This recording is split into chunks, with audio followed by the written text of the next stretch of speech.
TJ, I ordered this pizza over 2 hours ago. Yeah, it's not coming, dude. It's been over 2 hours, and I'm still... If it doesn't come, I'm going to flip fucking shit. It's not coming. I'm going to turn into a friggin' Karen around these parts.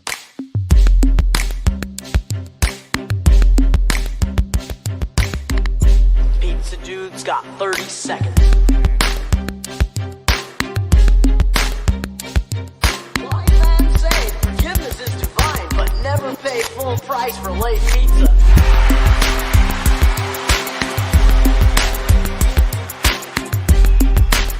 Dude's got 30 seconds. Hello, everybody. Welcome to the 5-Hole Fantasy Hockey Podcast. I'm your host today, TJ Branson. With me, Zachary Vogel. Hey. Hey. I went with a sexy hey. It worked. You could drown a toddler in my pants right now. Got your boner pants on. Ooh-wee. Okay, so we got the week preview for you guys. If you want to get in contact with us, we're on Twitter at FHF Hockey. We are in the Discord at our respective names. You're ZB Vogel. I'm TJ Rogerson. So hit us up, ping us if you like. And okay, so I mean, what do we got going on first? News and notes and injuries and all that. What do we I know I took Nick Ehlers back onto my lineups this week and he didn't waste any time. But what else you got for us? There's been quite a few people coming back, and a lot of people that are coming back off of injury, I've noticed, are jumping right the fuck into it. Yeah. You know, Valery Nichushkin, he came back last night to the tune of 2 assists. That's pretty sweet dick. Sorry to Alex Newhook, but he still got 1 assist last night in that same game. So, like, Alex Newhook still hit anyway. But what I've been looking at, what I'm excited about, is we're getting some Flyers players coming back. Like, we're actually getting somewhat of a lineup, TJ, in Philadelphia. I'm pretty excited about that. You got Joel Farabee that came back, a couple of days ago. He's been back for 4 games. And he's been looking pretty damn good. He has 4 assists in those 4 games. And I mean, he had 1 assist, a couple of no nothings. Then he got 3 assists on the day that Kevin Hayes came back. So Kevin Hayes come back, and Joel Farabee gets 3 assists in the game. I don't know if all y'all know about Kevin Hayes. What happened was he had surgery earlier in the year. So he was out for an extended period of time. He got an infection during that time. And then he was out again for a very long period, just came back. They kind of, got it all under control.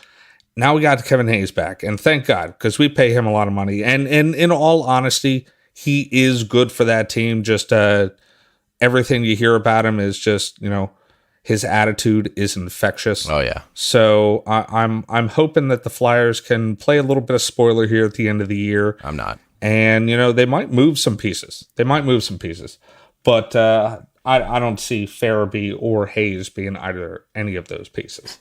You're looking more at like, a Claude Giroux or a Martin Jones. I could totally see Martin Jones getting dealt. Risto's on the block, too, apparently. Mm-hmm. Trying to recoup that first-round pick we ditched.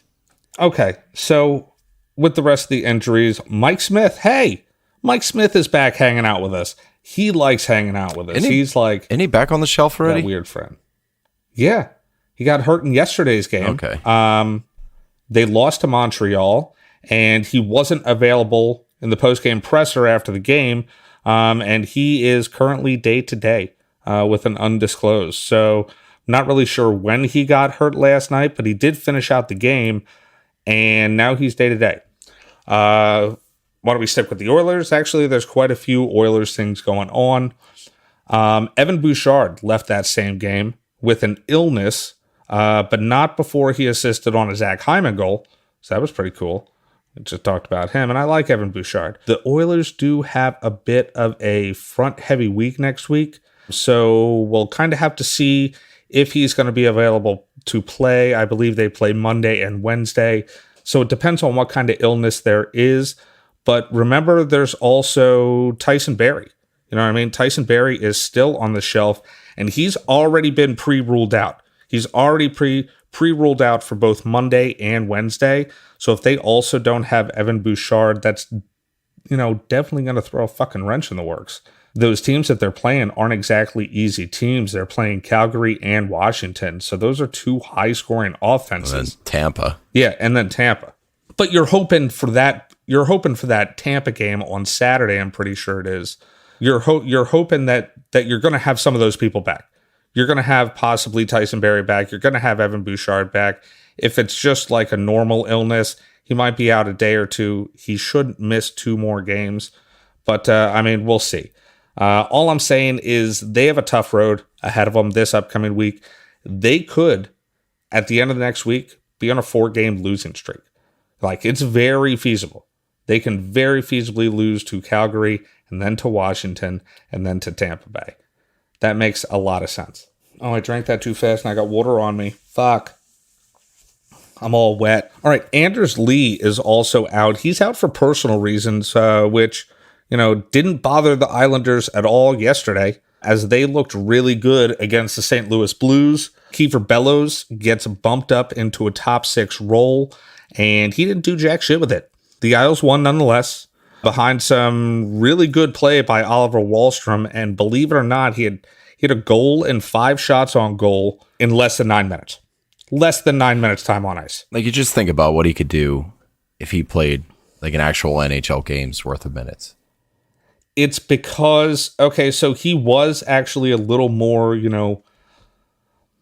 mentally available on the defensive end, but that's where his problems arise, and Barry Trotz don't play that shit. Yeah. So, like, he is he's going to get offensive zone starts, but, like, he's not going to play a whole shit ton because Barry Trotz don't trust him. That's at least, that's my guess. I mean, those shots per 60 are tops of the league, and you would hope that they would translate with more minutes, but he gives me that, maybe his minutes double, but he still gets 5 shots. I mean, 5 shots is great and everything, but I don't know if I see the kid going 12 shots in a game. I want to see what he could do with real minutes. And it's frustrating because he reminds me of Kasha back in the day. Gets buried, just nothing but shots. Fan of this kid. Like him. I gotta say, though, like, if Barry Trotz ain't putting you on the ice, like, there's gotta be a reason.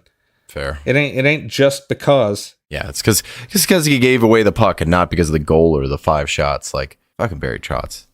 Anyway, I'm bringing him up later because I like the Islanders' schedule this week. So Wahlstrom will make an appearance. Oh, I believe it. It's just hard to pick somebody up that's getting 8-9 minutes a game. That's where the problem arises. It would have to be really deep for me. He gets like 19 minutes worth of stats. That's the thing. It's like he chugs it all together. So I don't mind it. If he keeps doing this stuff. He's got to be super fresh on the ice. Let's go to Minnesota. We always like talking Minnesota. I at least I know I do. Matt Zuccarello is out with an undisclosed. So he's going to be replaced by Marcus Foligno, who is super pick-upable. Like, he really is. We've shot up Marcus Foligno before. Not only are you getting the proximity pickup for Foligno with Kaprizov and a newly unslumped Ryan Hartman. Just in time for you to have dropped him.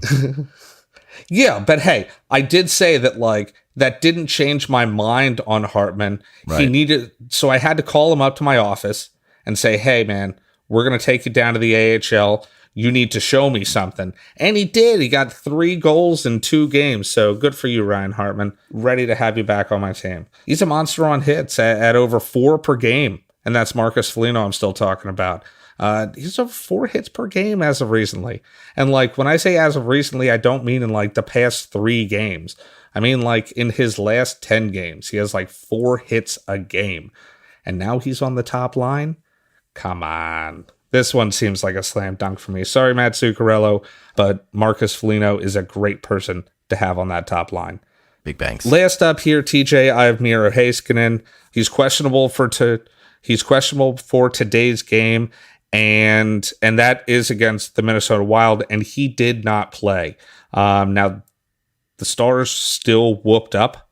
What was it, like 6-3 or something like that? Jason Robertson, second hat trick in as many games. Pavelski just refuses to age. It's ridiculous. Like, he hit 35 and just started Benjamin buttoning. It's ridiculous. Pavelski is amazing. And I mean, Klingberg had a big game. I know because I'm going up against Klingberg. But yeah, The Dallas Stars looking sharp. Shitty fucking schedule this week, though. They're one of 2 teams that have 2 games, them and San Jose. So that is no bueno as far as streaming goes. Not that those guys we're talking about are streamable, but here we are. TJ, I ordered this pizza over 2 hours ago. Yeah, it's not coming, dude. It's been over 2 hours, and I'm still... If it doesn't come, I'm going to flip fucking shit. It's not coming. I'm going to turn into a friggin' Karen around these parts. Nick Schmaltz, man, 7 points in a game. We got a lot of people starting to talk about Nick Schmaltz again. And just the Arizona Coyotes in general. Like, you got guys... Clayton Keller had just been like sneaky good. Jacob Chikrin is hot again right now, just in time for the trade deadline. I mean, look at Keller, 13 points in his last 9 games. And Jacob Chikrin, he's also been running hot too. He's got 5 in his last 4. You know, bringing him up to a 30-point pace, so nothing good if you look at the whole picture. But recently, they've been doing pretty well.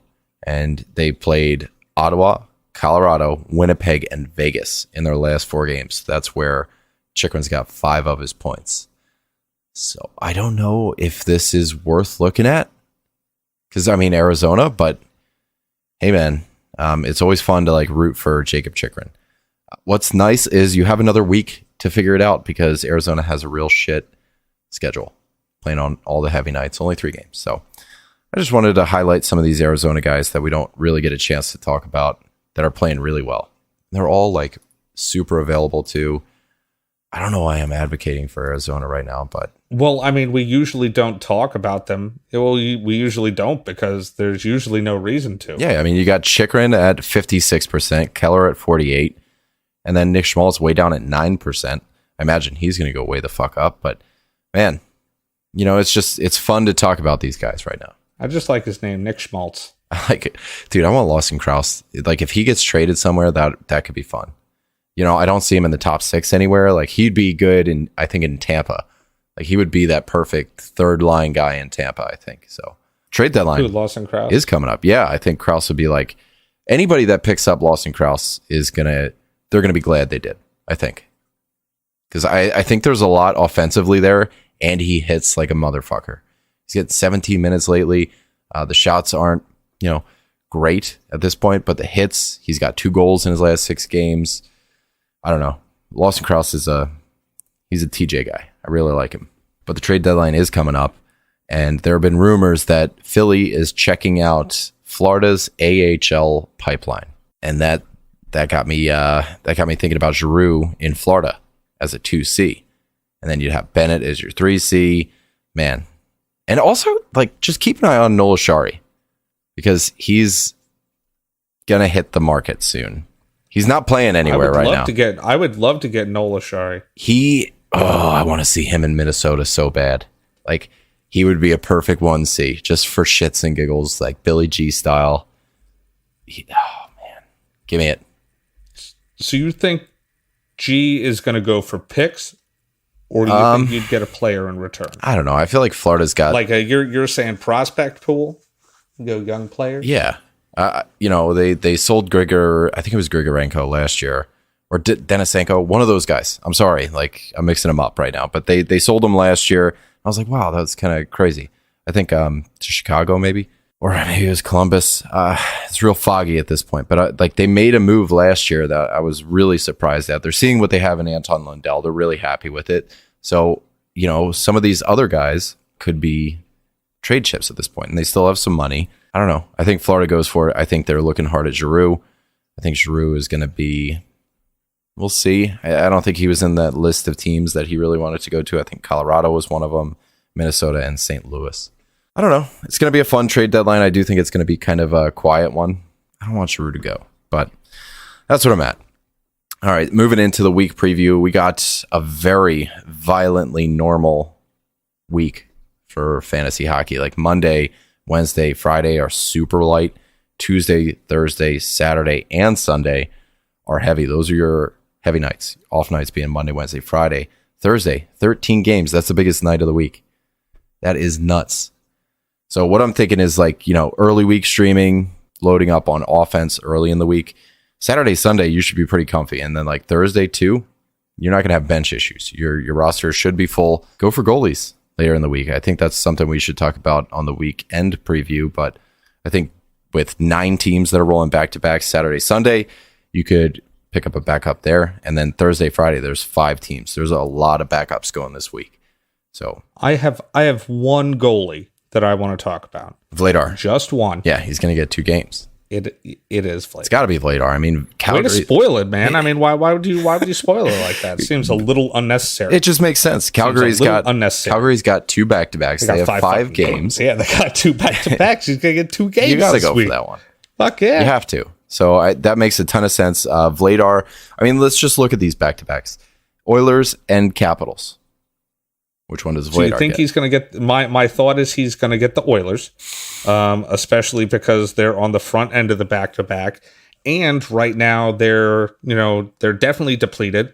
They still have that high offensive power, but Calgary can match that high offensive power. I don't know. That's the thing. They can match the offense, and they have a better defense and a better goalie tandem to boot. Okay, so I got a little bit right here. I want to parry that. Battle of Alberta. You are going to have Marchment out.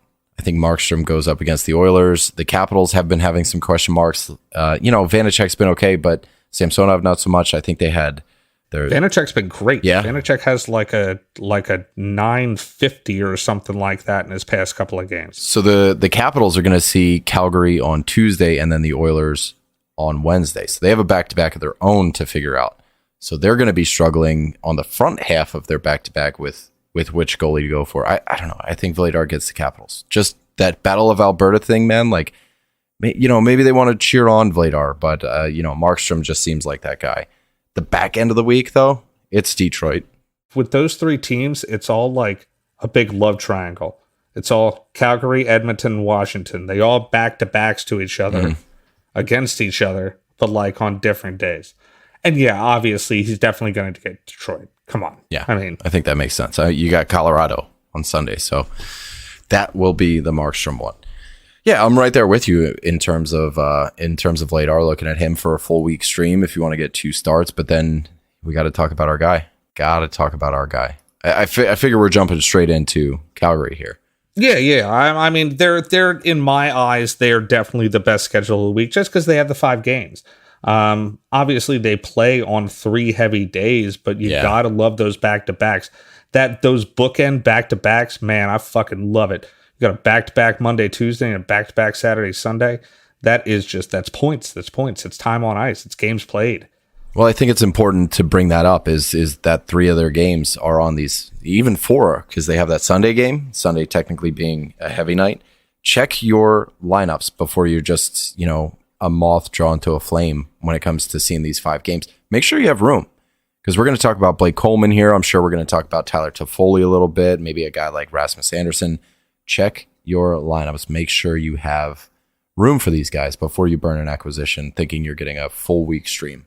That is good advice. I'll give you that. I generally do that at the beginning of the week. I try to just go through, set my lineup and say, okay, so I might have a left winger spot available today, but you know what? This guy on Tuesday, I'm not going to even use him. So I'm going to waste a pickup and then not even use him there. But you know what? I do have a right winger spot open. So like make sure you pick somebody up with that designation. Yeah, I do that kind of stuff all the time. That's a definitely good way to look at it. Dude, I want to personally, I want to focus on the second line. I love that second line. Got Andrew Mangiapane. He's definitely a little too highly owned for us. I believe he's owned in 71% or something like that. Yeah. So, I mean, he's somewhat available, but it's the other guys on that second line that are quite available. And I actually think right now they're better pickups. You got Michael Backlund in the center. He's only 17% owned. And then Blake Coleman, 35% owned. Backlund, he has a goal and 3 assists in his prior 5 games. It's the shots. It's always the shots. And actually, it's the shots for both of these guys. In fact, it's the shots for all of these guys. Because Mangiapane is a shooter. Backlund is a shooter. Coleman is a shooter. Toffoli. Everybody's shooting. So they're gonna be getting goals. What's been nice is there's a ton of points to go around lately. Like, it's an easy sell. If I wanted to right now, I could probably sell good Branson. Like, he's got 2 goals in his last 6 games. He's got 24 hits. Check him out too. Like, 5 games, D spots might be easier to have a vacancy in. So like guys like good Branson, who are going to get you 5 games worth of hits, that's reliable, and that's volume. That's something that we can chase when it comes to 5 games in a week. You're looking at these forward guys looking for points, and you're going to be heavy on forwards on those heavy nights. So if we're talking Cats leagues here, I don't mind good Branson. I'm not counting on those 2 goals in 6 games right now, but he's got those 24 hits. You could look at a guy like Zadorov. I mean, Tanev is reliable for bangs. I kind of like bangs when it comes to this one, which is why I think Blake Coleman is probably the number 1 pickup from this team. Blake Coleman is 100% my number 1 pickup for the entire week, for the whole week. And I think you're holding him until Sunday. And I actually did that today. I made room for Blake Coleman in our home league so that I could have him for the whole week. Mm-hmm. The dude has 2 goals and 3 assists in those same 5 games that I just talked about with Backlund. And in fact, I think he has 2 goals and 4 assists in his past 6. He does, yeah. He's been peppering the goal with shots, doing his regular Blake Coleman things of hitting, well, more hitting than blocking. Actually, he's hitting a little less than he usually does. He's rounding out at about 2 a game. Usually he even has more.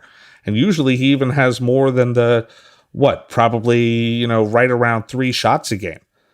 And that's just Blake Coleman doing Blake Coleman things. My main bucket of cold water is the time on ice. I wish he got more of that. Usually shuffling around 14 minutes time on ice per game, give or take. I wish he got more, because then he would just get more hits and more shots and more points. Like, yeah, sounds like a good thing to me. And he plays defense. He should play more. Maybe that's why his time on ice is so low, is because they've been doing so well offensively that they're not spending a ton of time on the PK defensively, yada, yada. Who knows? Maybe you're resting your guys. Like Mangiapane only has 15:44. Even Johnny Gaudreau, only 17:28 in his last 2 weeks. So there could be something there. I mean, they do have a pretty deep team in general. Like Sean Monahan and Tyler Toffoli are your third line center and right winger. Like, yeah, not bad at all.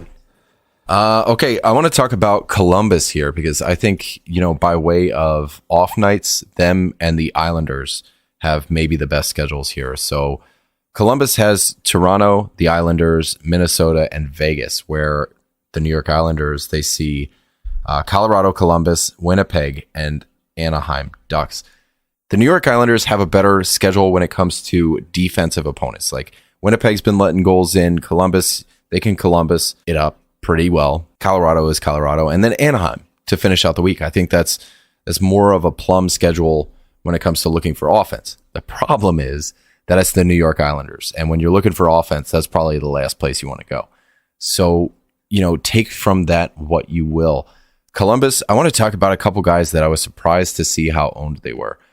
With the beginning of the year that Oliver Bjorkstrand had, I thought there would be a little more loyalty when it came to it, but he had a hell of a cold streak. So a lot of people dropped off there. It's 46% rostered right now.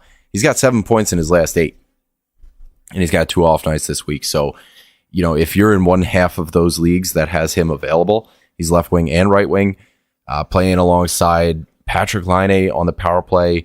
And he's on line 2 with Voracek, who's equally hot and just about as owned. Voracek has 9 points in his last 8 games, and Bjorkstrand has 7. They're both shooting up a storm. Bjorkstrand's hitting a lot lately, like 13 hits in 8 games. So I don't know. I really like Bjorkstrand here. I'm hoping that he's available in your league for you to go pick up. Again, you can always go to Boone Jenner, who's been pretty solid too. 7 points of his own. Yeah, man. And he hits. He gets the face-offs. He's center and left wing. He shoots like a motherfucker. 4 fucking hits a game. And he also shoots a ton. So it's fun. Like, I think there's some really good, intriguing options here when it comes to Columbus. The problem is that I see them going up against guys like Toronto, the Islanders, Minnesota, and Vegas. It's a tough week. I think, Vegas and the New York Islanders might be on the easier end of this week relative to itself, but it's going to be a hard week for offense when it comes to Columbus. But they have been surprising me lately with how much they have been putting up. So I think there's good bets to be had here when it comes to those guys. If we're looking a little deeper, like Sean Corrali has 34 hits in his last 8 games, and he's seeing decent minutes. He's got 4 assists to boot, but I'm not counting on that. So hits. If we're going for hits, it's Sean Corrali. If you're going for blocks, Andrew Peak does a little bit of everything, and he plays monstrous amount of minutes. He's got 25 minutes average over the last 2 weeks. Just a bunch of banks. So, like, that is deep. 4% rostered can pick him up.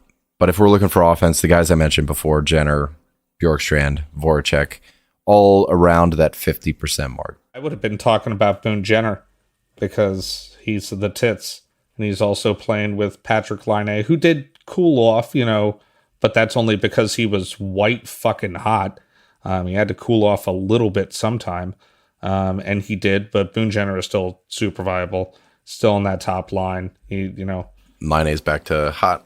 He's on the first power play. Like he would be my number one on that team because he's getting you everything, points, hits, all of it. So Zach's getting his pizza. I am going to talk about the New York Islanders while he's gone. And the guys that I'm looking at, man, like Ryan Pulak's not a bad option right now. He's blocking a ton. He's getting a little bit of points. There's nobody that's really getting a ton of points, like outside of Parise. JGP has been really hot.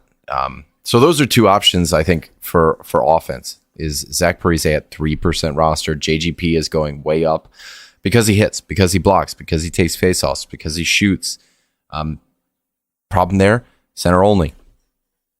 And my bet is on these heavy nights, like Thursday and Sunday, you're not going to be able to get a center in. But Monday and Friday, I think there's room for a center there. You could get somebody like JGP. I do think, if I have to rank these guys, JGP's probably, it's between JGP and Brock Nelson at number 1.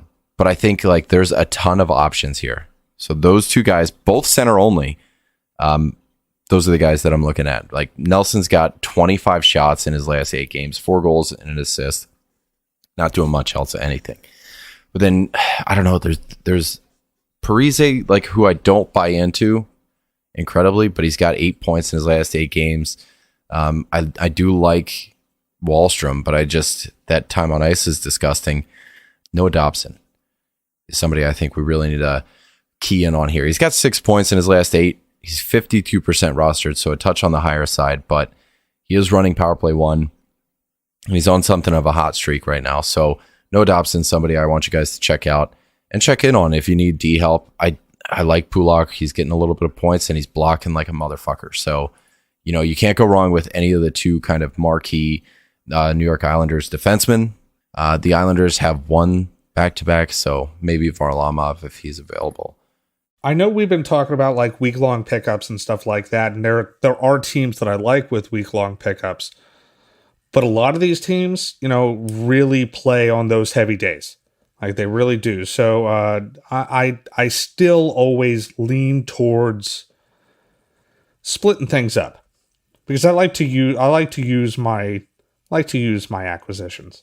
So I have a couple that are beginning of the week pickups. I want to start with Toronto. Not only do I like the fact that they have 3 games in 4 days, but I like who they're playing. Oh, yeah. The whole week. Yeah. Oh, yeah. Their entire week is fantastic. So just to map it out here, they're playing Columbus to start off on Monday. Then they have back-to-back where they play Seattle at home, off on Wednesday, then play Thursday at home against Arizona. Don't play again till Sunday, but they play at Buffalo. That sounds like 4 wins to me. It looks like the only game that they could possibly stumble with is maybe Columbus, but that's, at the beginning of the week, they should be feeling good. They've been playing well lately. I like Toronto here. The schedule that they have just in general. I'm going to start off with Michael Bunting. We're just going to do our regular Michael Bunting PSA. He is at 52%, and we're finally starting to get there.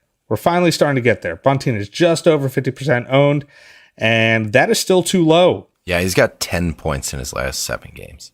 Yeah, if you don't even, it's not even if you've paid attention to us, if you've paid attention to hockey, you would know that he is fantastic. And I just want to point out that he's still available in half of leagues. So we're moving in the right direction, but we aren't there yet. He should be more owned than that. It's just a fact. So there is 48% of nerds out there.